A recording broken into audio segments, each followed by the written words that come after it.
Hello friends, आप सभी का मेरे चैनल जीएसटी सागर सर पे हार्दिक स्वागत है।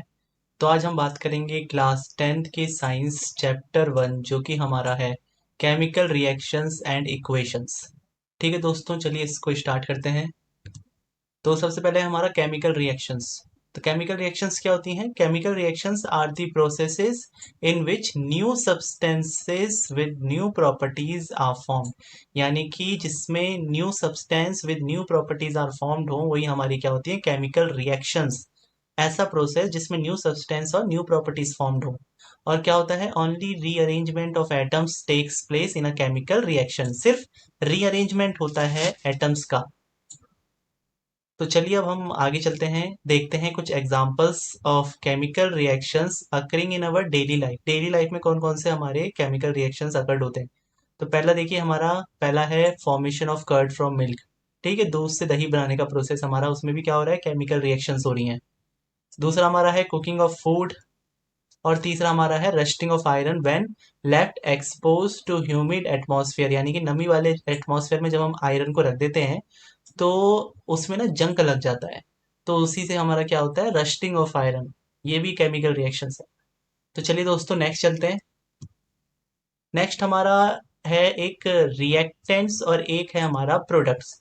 तो रिएक्टेंट्स क्या होते हैं? The substances which take part in a chemical reaction are called reactants. यानी कि ऐसे सब्सटेंस जो हमारे केमिकल रिएक्शंस में हिस्सा लेते हैं उन्हें हम बोलते हैं रिएक्टेंट्स।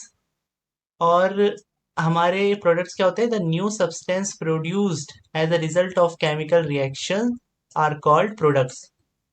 यानी कि जो हमारे न्यू सब्सटेंस बनते हैं केमिकल रिएक्शन होने के बाद, उन्हें हम क्या बोलते हैं? प्रोडक्ट्स। एक एग्जांपल देख लेते हैं। एग्जांपल है हमारा the burning of magnesium in air to form magnesium oxide. ठीक है, तो यहाँ पे देखिए रिएक्शन हो रही है 2Mg+O2। हमें रिएक्शन हुआ तो ये बना हमारा मैग्नीशियम ऑक्साइड MgO2।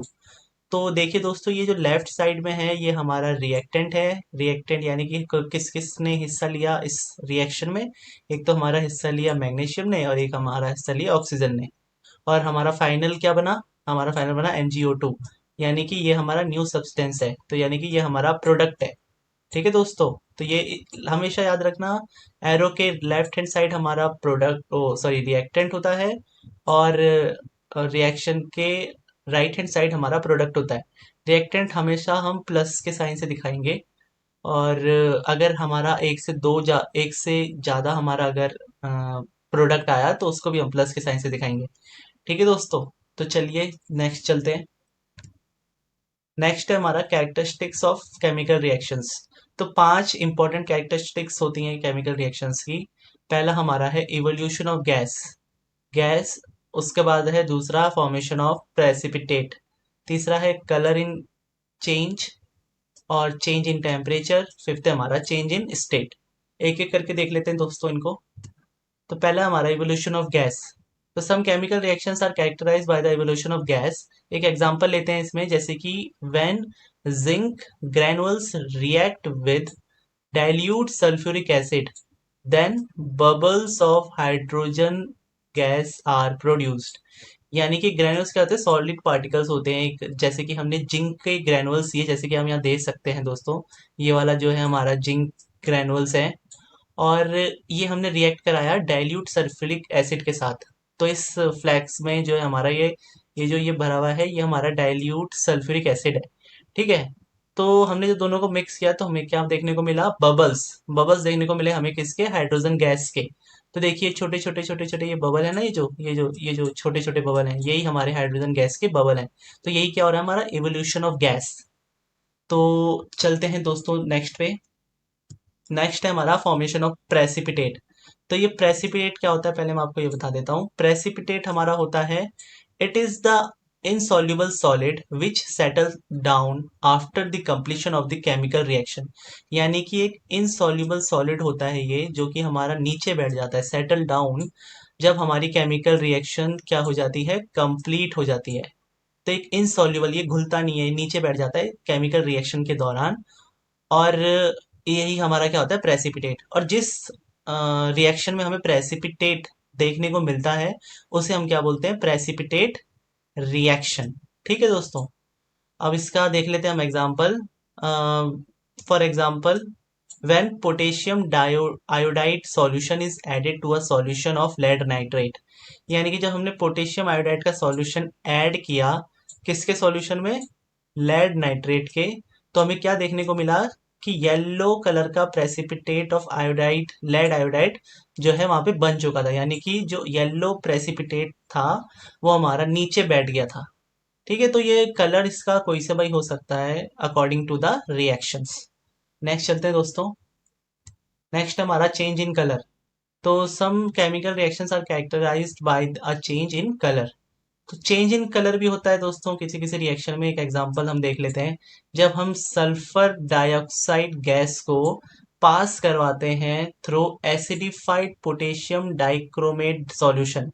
ठीक है, सल्फर डाइऑक्साइड गैस को हमने पास कराया एसिडिफाइड पोटेशियम डाइक्रोमेट सॉल्यूशन में, तो हमें क्या देखने को मिला, then the orange colour of potassium dichromate solution changes to green, यानी कि जो हमारा ऑरेंज कलर था पोटेशियम डाइक्रोमेट सॉल्यूशन का वो हमारा ग्रीन में बदल गया। ठीक है दोस्तों, तो यहाँ पे हमें चेंज इन कलर देखने को मिला। नेक्स्ट चलते हैं। नेक्स्ट है हमारा चेंज इन टेम्परेचर। तो some chemical reactions are characterised by a change in temperature. Example देख लेते हैं इसका। जब हमने क्या किया, when quicklime reacts with water, जब क्विकलाइम जो है वाटर के साथ रिएक्ट करी, then slaked lime is formed and a lot of heat energy is produced, यानी कि जब हमने क्विकलाइम के साथ वाटर को मिक्स किया तो स्लेक्ट लाइम हमारा फॉर्म्ड हुआ और उसी के कारण क्या हुआ, लॉट ऑफ हीट एनर्जी जो है प्रोड्यूस्ड हुई। तो यहाँ पे देखिए डायग्राम में देखिए, यहाँ पे हमने क्विकलाइम रखा है एक बेकर के अंदर, जो कि क्विकलाइम क्या होता है हमारा, कैल्शियम ऑक्साइड। तो हमने क्या किया, यहाँ पे जैसे ही हमने वाटर डाला तो ये हमारा किस में बदल गया, स्लैग्ड लाइम में बदल गया, और ये जो हमारा बेकर है ना, बेकर, ये हमारा हॉट हो गया, बहुत ज्यादा हॉट हो गया। ठीक है, जिसके कारण हमें क्या देखने को मिला, चेंज इन टेम्परेचर। तो चलते हैं दोस्तों नेक्स्ट। नेक्स्ट है हमारा चेंज इन स्टेट। तो किसी किसी में हमें चेंज इन स्टेट भी देखने को मिलता है, जैसे कि सॉलिड से लिक्विड, लिक्विड से गैस। ठीक है, तो एक एग्जांपल देख लेते हैं। व्हेन वैक्स इज बर्न्ड, यानी कि जब हम वैक्स को जलाते हैं, वैक्स वही मोमबत्ती वाला, ठीक है, in the form of wax candle, then water and carbon dioxide are formed. तो यानी कि जब हम वैक्स कैंडल को जलाते हैं तो आपने देखा होगा पिघलता है जो उसका मोमबत्ती, तो उसमें से हल्का सा वाटर निकलता है और उसमें से जो एक गैस निकलती है वो क्या होती है, कार्बन डाइऑक्साइड। तो हमने यहाँ देखा जो वैक्स होता है हमारा वो सॉलिड फॉर्म का होता है, जैसे ही हमने उसको बर्न किया वो किस फॉर्म में बदल गया, एक तो लिक्विड फॉर्म में भी बदल गया और एक हमारा गैस फॉर्म में भी बदल गया। तो यहाँ पे हमें क्या देखने को मिला, चेंज इन स्टेट। तो चलते हैं दोस्तों नेक्स्ट। नेक्स्ट है हमारा केमिकल इक्वेशन। तो केमिकल इक्वेशंस हमारी क्या होती है, the method of representing a chemical reaction with the help of symbols, physical states and formulate of the substances involved in is called chemical equation। तो एक method होता है रिप्रेजेंट, मेथड होता है एक रिप्रेजेंटेशन का केमिकल रिएक्शन को किसकी हेल्प से, सिंबल्स की हेल्प से, फिजिकल स्टेट्स की हेल्प से और फॉर्मुलेट ऑफ द सब्सटेंस की हेल्प से। तो देखिए जो हमारे मैंने यहाँ लिखे हुए हैं ये हमारे फिजिकल स्टेट्स होते हैं। सॉलिड होता है उसको हम एस से दिखाते हैं, लिक्विड होता है उसे हम एल से दिखाते हैं, गैस होता है उसे हम जी से दिखाते हैं, और एक्वस सॉल्यूशन होता है उसे हम ए क्यू से दिखाते हैं। एक्वस सॉल्यूशन क्या होता है, सॉल्यूशन मेड इन वाटर, यानी कि हमारा जो वाटर होता है वो सॉल्वेंट होता है, तो वो हमारा क्या होता है, एक्वस सॉल्यूशन। ठीक है, फॉर्मुलेट का मतलब हो गया जैसे कि आपका सल्फ्यूरिक एसिड है, तो सल्फ्यूरिक एसिड को हम सल्फ्यूरिक एसिड ना लिख के हम ऐसे लिखेंगे H2SO4। ठीक है, तो हमें ऐसे लिखना है ना कि सल्फ्यूरिक एसिड, तो ये फॉर्मुलेट हो गया। और हमारा सिंबल, सिंबल है जैसे कि हम जिंक बोलते हैं, तो जिंक को हम जिंक ना लिखें और ऐसे हम इसको सिंबल से दिखाएं। ठीक है, ये हमारा सिंबल हो गया। फिजिकल स्टेट्स हमारी ये सॉलिड, लिक्विड, गैस है, कोई सॉल्यूशन होगी, फॉर्मुलेट यानी कि हमें फॉर्मुले में लिखना है। तो एक एग्जांपल देख लेते हैं दोस्तों यहाँ पे। तो यहाँ पे मैंने एग्जांपल लिया है, जिंक जब हमारा सल्फ्यूरिक एसिड के साथ रिएक्ट कर रहा है तो हमें जिंक सल्फेट मिल रहा है और एक हाइड्रोजन गैस मिल रहा है। ठीक है, तो ये रिप्रेजेंट देखिए केमिकल इक्वेशन का। ठीक है, ये एस यानी कि सॉलिड फॉर्म में जिंक है, एक्वा सॉल्यूशन में सल्फ्यूरिक एसिड है, और जिंक सल्फेट हो गया हमारा प्रोडक्ट में एक्वा सॉल्यूशन, और हाइड्रोजन गैस हो गया गैस फॉर्म में। तो चलिए चलते हैं दोस्तों नेक्स्ट। नेक्स्ट हमारा types of reaction on the basis of heat changes. तो हीट चेंजेस के बेसिस पे हमारे कितने टाइप्स के रिएक्शन होते हैं। एक तो होता है हमारा एक्सोथर्मिक रिएक्शन। एक्सोथर्मिक रिएक्शन क्या होता है हमारे, those reaction in which heat is evolved, यानी कि हीट इवॉल्व होती है जिनमें, यानी कि उत्पन्न होती है, वो हमारे क्या होते हैं, एक्सोथर्मिक रिएक्शंस। तो burning of carbon in oxygen is an exothermic reaction, यानी कि जब हमने कार्बन को ऑक्सीजन के साथ रिएक्ट करवाया तो हमारे कार्बन डाइऑक्साइड मिला, उसमें हमारा एक हीट भी जनरेट हुआ। तो ये हीट इसमें जनरेट हुआ, यानी कि ये एक्सोथर्मिक रिएक्शन है। अब ये एक बात ध्यान रखना दोस्तों, exothermic reaction is indicating by writing. Writing से हम इसको दिखा सकते हैं प्लस हीट के सिंबल से, या प्लस हीट एनर्जी के उससे, या फिर प्लस एनर्जी के उससे on the product side of an equation, यानी कि राइट हैंड साइड में, इक्वेशन के राइट हैंड साइड में अगर आपका ये तीनों में से लिखा हुआ कुछ भी मिल जाए तो यानी कि वो आपकी कैसी रिएक्शन है, वो एक्सोथर्मिक रिएक्शन है। ठीक है दोस्तों। अब चलते हैं हम नेक्स्ट एंडोथर्मिक रिएक्शन में। तो एंडोथर्मिक रिएक्शन क्या होती है हमारी, those reactions in which heat is absorbed, जिसमें हीट एब्जॉर्ब्ड हो जाती है वही हमारे क्या होते हैं, एंडोथर्मिक रिएक्शंस।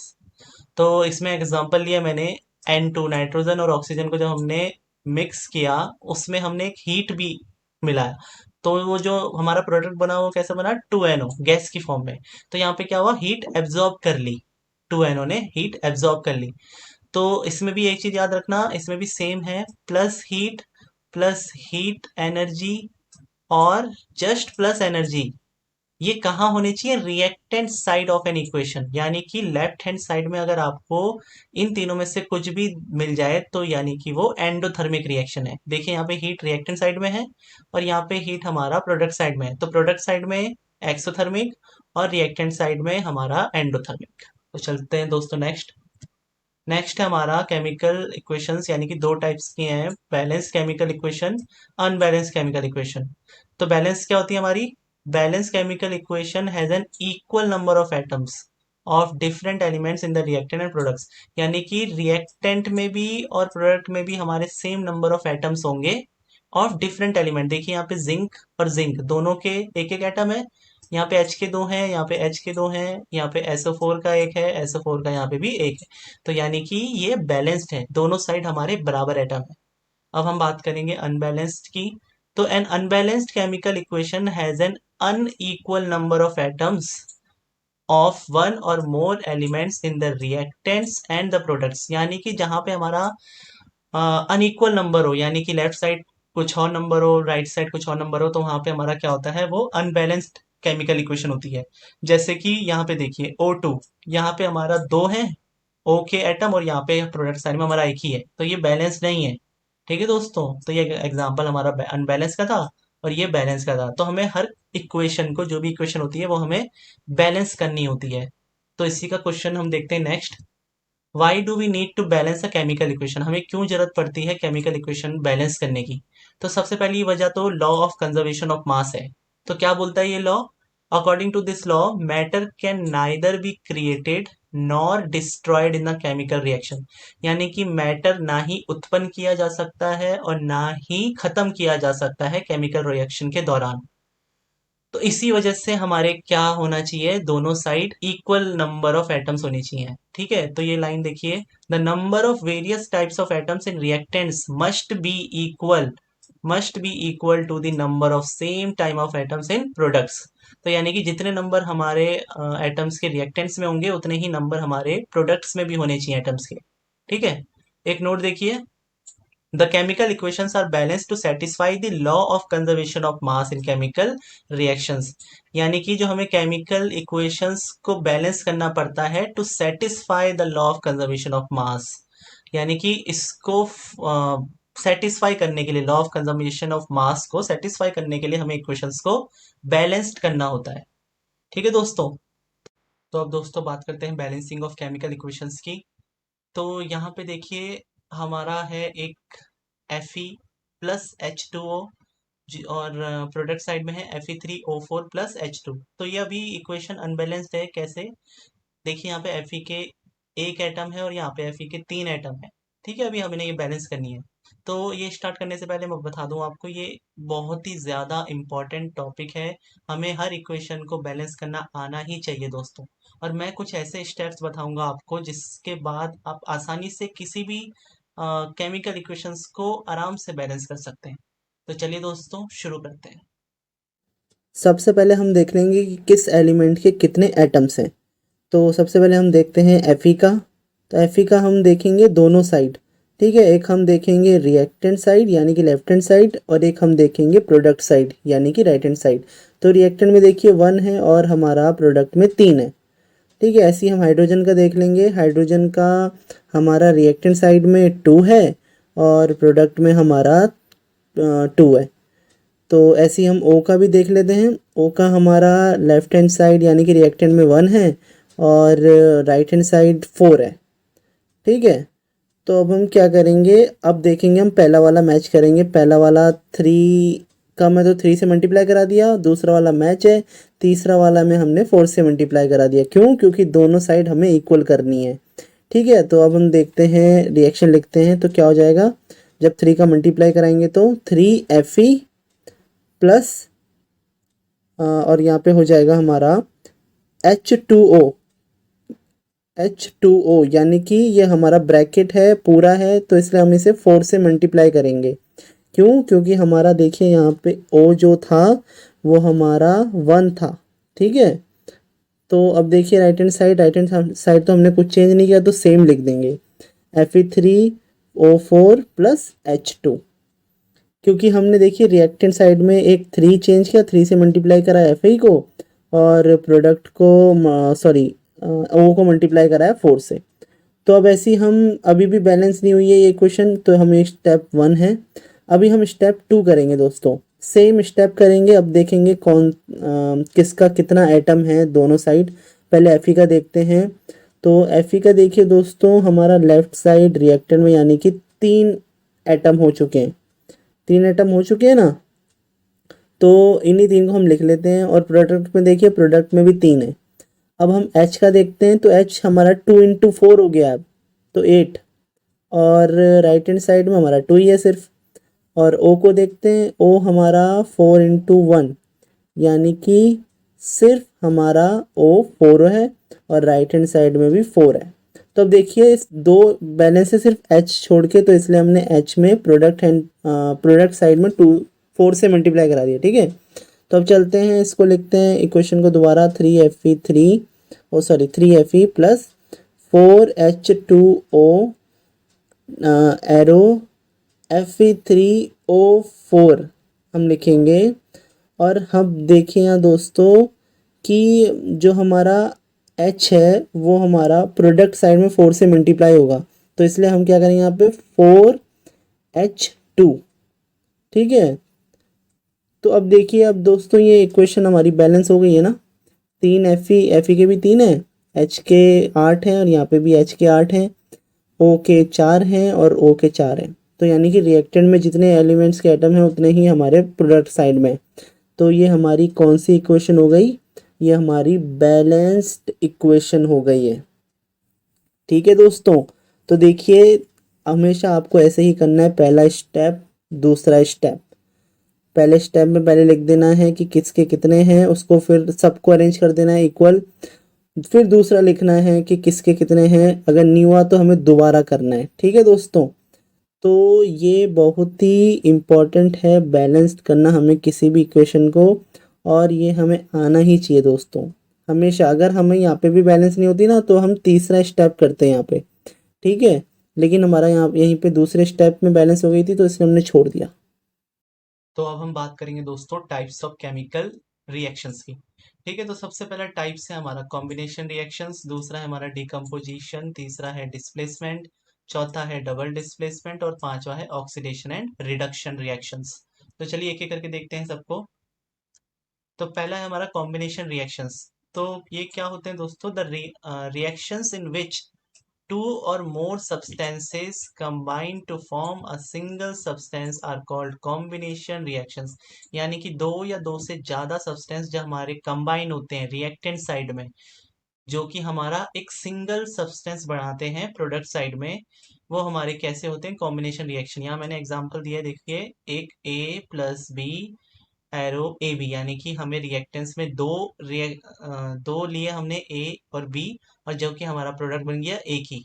ठीक है, एग्जांपल देख लेते हैं कुछ। तो जैसे कि हमारा पहला है carbon burns in air to form carbon dioxide. जब हम कार्बन को ऑक्सीजन में जलाते हैं तो हमारा क्या बनता है, कार्बन डाइऑक्साइड बनता है। यानी कि यहाँ पे भी हमने दो दो सब्सटेंस लिए, ठीक है, एक कार्बन लिया एक ऑक्सीजन लिया और वो हमारा सिंगल सब्सटेंस बन गया यानी कि CO2 बन गया। अब यहाँ पे हम बात करते हैं दूसरे एग्जांपल में, hydrogen combines with chlorine to form hydrogen chloride. यहाँ पे भी हमने एक हाइड्रोजन लिया, क्लोरीन लिए, दो सब्सटेंस लिए हमने, कहाँ, रिएक्टेंट साइड में, और हमारा सिंगल सब्सटेंस बन गया 2HCl हाइड्रोजन क्लोराइड, हमारा बन गया प्रोडक्ट साइड में। तो दो से सिर्फ दो या दो से ज्यादा सब्सटेंस कंबाइन होते हैं एक सब्सटेंस बनाने के लिए, उन्हें हम क्या बोलते हैं, कॉम्बिनेशन रिएक्शंस। तो चलते हैं दोस्तों नेक्स्ट। नेक्स्ट हमारा डिकम्पोजिशन रिएक्शंस। तो ये क्या होते हैं हमारे, दो substances in which a compound is broken down into two or more simpler substances are known as decomposition reactions। यानी कि एक सब्सटेंस जब हमारा केमिकल रिएक्शन होने के बाद दो या दो से ज्यादा उसमें टूट जाता है तो वो हमारा क्या होता है, डिकम्पोजिशन। इसको आप बोल सकते हो कंपोजिशन का उल्टा भी। कंपोजिशन में क्या हो रहा था, दो या दो से ज्यादा मिलके एक बना रहे थे, और डिकम्पोजिशन में क्या हो रहा है, एक टूट के दो या दो से ज्यादा सब्सटेंस हमारे प्रोडक्ट्स में बना दे रहा है। ठीक है, तो ये डिकम्पोजिशंस के तीन टाइप्स होते हैं, thermal decomposition, electrolytic decomposition, photo decomposition reaction. तीनों को देख लेते हैं एक एक करके। तो पहला है हमारा थर्मल डिकम्पोजिशन रिएक्शन। तो क्या होता है ये, when a decomposition reaction is carried out by heating. Heating के द्वारा जब कोई रिएक्शन होती है तो उसे हम क्या बोलते हैं, थर्मल डिकम्पोजिशन। यानी कि जो थर्मल है हमारा यहाँ पे क्या है, रिलेटिंग टू हीट है, ठीक है, थर्मल वर्ड। तो ऐसी डिकम्पोजिशन रिएक्शन जो हमारा हीटिंग के द्वारा हो उसे हम क्या बोलते हैं, थर्मल डिकम्पोजिशन। एग्जाम्पल मैंने यहाँ पे लिया है दोस्तों, when lead nitrate is heated strongly. जब हमने क्या किया यहाँ पे, लेड नाइट्रेट को हीट किया, उसमें क्या हुआ, it breaks down to form simpler substances like monoxide, nitrogen dioxide, ये हमारा नाइट्रोजन डाइऑक्साइड और ये हमारा ऑक्सीजन। ठीक है, तो हमें देखिए क्या क्या हुआ यहाँ पे, हमने एक सब्सटेंस, यहाँ पे तीन सब्सटेंस में टूट गया, तो यानी कि, और किसकी वजह से टूटा, हीट की वजह से टूटा, ठीक है। तो ऐसे रिएक्शन, डिकम्पोजिशन रिएक्शन जो हमारा हीटिंग के द्वारा हो उन्हें हम क्या बोलते हैं, थर्मल डिकम्पोजिशन रिएक्शन। तो चलिए चलते हैं दोस्तों नेक्स्ट। ये है हमारा इलेक्ट्रोलिटिक डिकम्पोजिशन रिएक्शन। तो अब ये क्या होता है, ऐसे डिकम्पोजिशन रिएक्शन जो कि हमारे इलेक्ट्रिसिटी के द्वारा हो उसे हम क्या बोलते हैं, इलेक्ट्रोलिसिस डिकम्पोजिशन। सबसे अच्छा एग्जांपल आपका है इसमें वाटर का।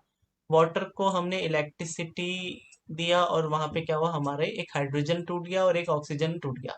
ठीक है, तो यहाँ पे भी एक से हमारे दो में बदल गए, तो यानी कि ये हमारा डिकम्पोजिशन रिएक्शन है, और किसके वजह से हुआ, ये हमारा हुआ इलेक्ट्रिसिटी की वजह से। तो ये हमारा इलेक्ट्रोलिटिक डिकम्पोजिशन रिएक्शन हो गया। ठीक है, तो अब चलते हैं दोस्तों नेक्स्ट। नेक्स्ट है हमारा फोटो डिकम्पोजिशन रिएक्शन। फोटो मतलब लाइट, सनलाइट वगैरह होती है ना वो।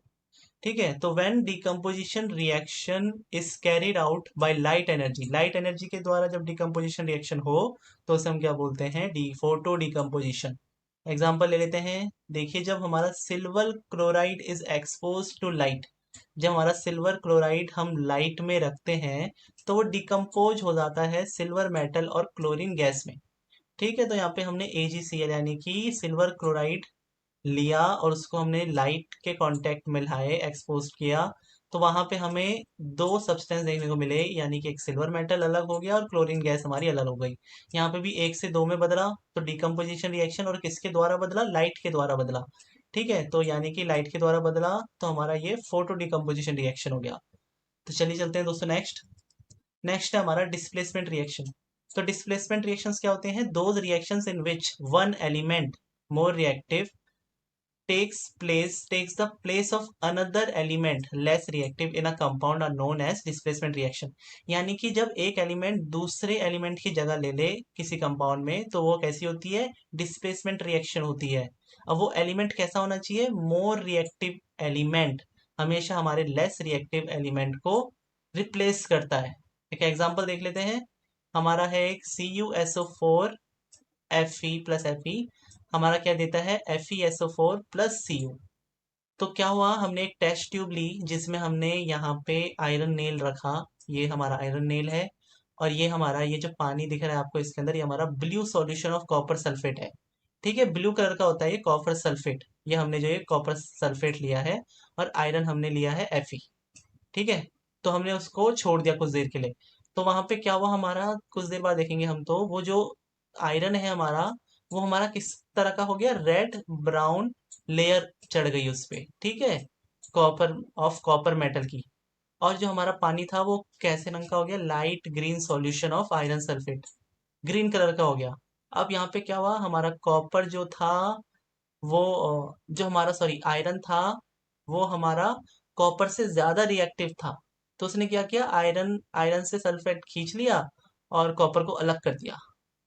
ठीक है, तो उसने यहाँ पे देखिए, यहाँ पे जो हमारा आयरन का वो है, वो हमारा रेड ब्राउन हो गया, उस पे क्या चढ़ गया, कॉपर मेटल चढ़ गया। यानी कि Fe ने कॉपर मेटल को अलग कर दिया, और SO4 यानी कि सल्फेट को, कॉपर सल्फेट को भी अलग कर दिया। तो अब हम देखते हैं दोस्तों डबल डिस्प्लेसमेंट रिएक्शंस। तो ये क्या होती है हमारी, those reactions in which two compounds, यानी कि two compounds react by an exchange of ions to form two new compounds are called double displacement reactions. यानी कि एक्सचेंज ऑफ आयंस के द्वारा दो अलग कंपाउंड्स जो प्रोड्यूस होते हैं, ठीक है, उन्हें हम क्या बोलते हैं, डबल डिस्प्लेसमेंट रिएक्शंस। दोबारा समझ लेते हैं, those reactions in which two compounds, जो हमारे जिस रिएक्शन में दो कंपाउंड रिएक्ट करते हैं, किसके द्वारा, एक्सचेंज ऑफ आयंस के द्वारा, क्या करने के लिए, to form two new compounds, दो न्यू कंपाउंड्स बनाने के लिए, उसे हम क्या बोलते हैं, डबल डिस्प्लेसमेंट रिएक्शन। एक एग्जांपल देख लेते हैं, when silver nitrate solution, silver nitrate solution को जब हमने ऐड किया सोडियम क्लोराइड सॉल्यूशन के साथ, तो वहां पे हमें क्या देखने को मिला, white precipitate of silver chloride formed हो गया था along with the sodium nitrate solution. ठीक है, तो ये प्रेसिपिटेट मैंने आपको पहले बता चुका हूँ, ये इनसॉल्युबल सॉलिड होता है जो कि सेटल डाउन हो जाता है नीचे आफ्टर द केमिकल रिएक्शन। तो यहाँ पे क्या हुआ, हमारा सिल्वर नाइट्रेट सॉल्यूशन जो था, हमने सोडियम क्लोराइड के साथ ऐड किया, तो हमें हमें क्या देखने को मिला, वाइट वाइट कलर का precipitate of silver chloride, silver chloride जो कि फॉर्म हो गया था विद सोडियम नाइट्रेट सॉल्यूशन। ठीक है, इसके साथ ये जो है वाइट प्रेसिपिटाइट प्रोड्यूस हो गया था। तो यहाँ पे हमें देखने को मिला डबल डिस्प्लेसमेंट रिएक्शन। अब देखिए हमारा ये जो Ag है, वो Ag का क्या रहता है, पावर 1। ठीक है, और NO का भी 1। तो अभी जो है इसका Ag Ag हमारा NO3 के साथ था पहले, अब हमारा Cl के साथ आ गया है।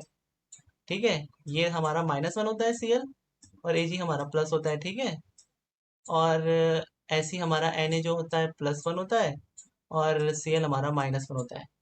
ठीक है, और ये NO3 भी माइनस होता है। तो देखिए यहाँ पे Ag+1 हमारा NO3 के साथ था, वो क्या चले गया, Cl के साथ चले गया, और Na+1 हमारा किसके साथ चले गया, NO3 के साथ चले गया।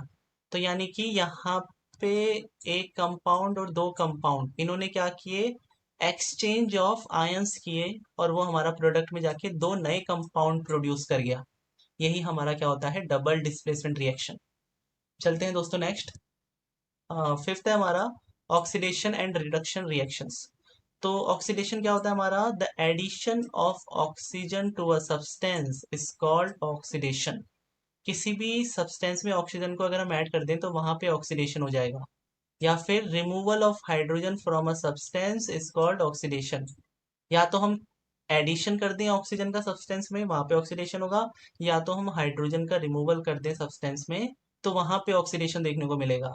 ठीक है, और अब हम ये देखते हैं रिडक्शन क्या होता है। तो रिडक्शन सेम उसका उल्टा हो जाएगा, एडिशन ऑफ हाइड्रोजन, यहाँ पे हम हाइड्रोजन का ऐड करेंगे सब्सटेंस में, वो हमारा रिडक्शन हो जाएगा। और यहाँ पे हम ऑक्सीजन को रिमूव करेंगे फ्रॉम अ सब्सटेंस, वो हमारा क्या हो जाएगा, रिडक्शन हो जाएगा। एक एग्जांपल मैंने यहाँ पे लिखा हुआ है दोस्तों। तो ये हमारा CuO+H2 हमारा बन रहा है Cu+H2O। तो देखिए यहाँ पे H2 के साथ हमारा O जुड़ गया, तो यहाँ पे हमारा क्या हुआ, ऑक्सीडेशन हो गया, ऑक्सीजन ऐड हो गया ना, तो यहाँ पे हमारा ऑक्सीजन हुआ। और यहाँ पे देखेंगे अगर हम, यहाँ पे ये वाला चीज, तो पहले ऑक्सीजन था और अब ऑक्सीजन हट गया। तो रिमूवल ऑफ ऑक्सीजन हमारा क्या होता है, यहाँ पे देखिए रिमूवल ऑफ ऑक्सीजन हमारा रिडक्शन होता है। तो इस प्रोसेस में हमारा क्या हुआ, रिडक्शन हुआ। ठीक है दोस्तों, तो यहाँ पे रिडक्शन हुआ और यहाँ पे हमारा ऑक्सीडेशन हुआ। तो आई थिंक आपको ये समझ में आया होगा। हम नेक्स्ट चलते हैं। नेक्स्ट है हमारा effects of oxidation reaction in everyday life. Oxidation reactions के क्या इफेक्ट होते हैं हमारे डेली लाइफ में। तो दो कॉमन इफेक्ट होते हैं हमारे ऑक्सीडेशन रिएक्शंस के। कौन कौन से, एक होते हैं कोरोजन ऑफ मेटल्स, एक होता है रेंसिडिटी ऑफ फूड्स। तो एक एक करके समझते हैं दोनों को। तो पहला है हमारा कोरोजन। तो कोरोजन क्या होता है, corrosion is the process in which metals are eaten up gradually by the action of air, moisture और a chemical such as an acid on their surface. यानी कि जब आप देखते हैं लोहे पे जब जंग लग जाता है तो उसके ऊपर एक परत जम जाती है। तो वही जो परत होती है हमारी, उसको हम क्या बोलते हैं, कोरोजन। ठीक है, वो क्या करता है, वीक कर देता है मेटल को, बहुत ज्यादा कमजोर कर देता है। और कुछ दिनों बाद अगर आप उसको तोड़ेंगे ना तो वो टूट भी जाएगा मेटल। ठीक है, तो इतना कमजोर कर देता है उसको। तो वही क्या होता है हमारा कोरोजन। तो corrosion is caused mainly by the oxidation of metals by the oxygen of air. ठीक है, ये किसके कारण होता है, ऑक्सीडेशन ऑफ मेटल्स के कारण होता है, by the oxygen of air. तो एग्जांपल जैसे कि मैंने यहाँ लिखा हुआ है, रस्टिंग ऑफ आयरन और टर्निशिंग ऑफ सिल्वर। ठीक है, सिल्वर में भी वो आप देखते होंगे ब्लैक कलर का कोटेशन चढ़ जाता है, तो वो भी हमारा क्या है, कोरोजन है। अब आप किसी किसी के घर में आप देखिए, नलों में जंक जमा रहता है, एल्यूमिनियम के नल होते हैं, वहां पे जंक जमा रहता है, काला पड़ जाता है। तो वो भी हमारा क्या है, कोरोजन है। ठीक है, तो अब हम आगे चलते हैं। एक चीज और आप बता दूं दोस्तों आपको, कोरोजन के जो हम प्रिवेंशन वगैरह, इसको हम डिटेल में पढ़ेंगे चैप्टर 3 में। ठीक है, तो नेक्स्ट चलते हैं हम रेंसिडिटी में। तो रेंसिडिटी हमारी क्या होती है, the conditions produced by aerial oxidation of fats and oils in foods marked by unpleasant smell and taste is called rancidity. Simple समझाता हूँ, जो खाने में आप देखते होंगे, कभी आपने उसको खुला रख दिया, वो रख दिया, कुछ घंटों बाद उसमें क्या होता है, अजीब सी बदबू आने लगती है। ठीक है, तो क्यों, क्योंकि वो ऑक्सीजन के संपर्क में आया वो चीज। तो वही चीज हमारी क्या है, रेंसिडिटी है। ठीक है, जिसके कारण हमें एक अनप्लीजेंट स्मेल मिलती है और टेस्ट भी मिलता है। ठीक है, कभी कभी खट्टा टेस्ट भी मिलता है, जिससे चीजें खराब हो जाती हैं, उसमें खट्टा टेस्ट भी आ जाता है। तो देखते हैं हम, the development of rancidity of foods can be prevented या रिटार्डेड बाय। कैसे रोक सकते हैं हम रेंसिडिटी को। तो पहला है हमारा, rancidity can be prevented by adding antioxidants. Antioxidants अगर हम डाल दें खाने में, food containing fats and oils, तो वहां पे हमारा रेंसिडिटी रोका जा सकता है। एंटीऑक्सीडेंट्स क्या होते हैं, जैसे कि विटामिन ई, विटामिन सी, नींबू हो गए, टमाटर हो गए, वो हमने डाल दिए फूड में, तो वहां से हमारा, और एंटीऑक्सीडेंट एक तरीके से मैं बोल सकता हूँ, जहाँ पे ऑक्सीडेशन हटा दें, यानी कि वो खत्म कर दे ऑक्सीडेशन को, वही हमारा क्या होता है, एंटीऑक्सीडेंट्स। ठीक है, दूसरा है हमारा, rancidity can be prevented by packaging fat and oil containing foods in nitrogen gas. तो अब देखते होंगे दोस्तों आप, कुरकुरे चिप्स के पैकेट जो आते हैं हमारे, और वो फूले हुए रहते हैं अंदर से।